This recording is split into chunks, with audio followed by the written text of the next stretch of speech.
ادب کے 4 ستون ہیں۔ حضرت فرماتے ہیں میں نے کہیں پڑھا تھا کہ عربی ادب کے ارکان میں جو شامل کتب ہیں وہ 4 ہیں۔ البیان و تبیین ہے، الکامل فی اللغہ، کتاب الامالی اور ادب الکلام۔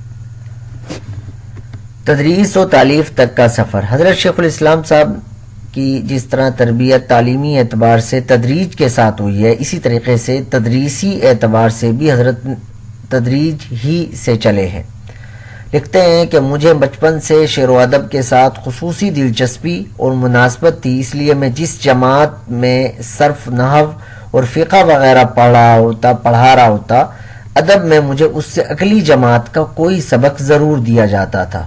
گویا کہ حضرت کو تدریسی ذمہ داریوں میں بھی تدریج کے ساتھ رکھا گیا۔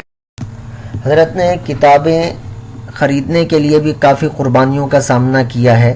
اس میں حضرت لکھتے ہیں کہ عربی ادب کی یہ 2 کتابیں، یہ کتاب الصناعتین اور یہ دوسری کتاب العمدہ ہے۔ حضرت عربی ادب کی یہ 2 کتابیں میں کسی کباڑیے سے خرید کر لایا تھا اور ان کا مطالعہ بڑا لطف دیتا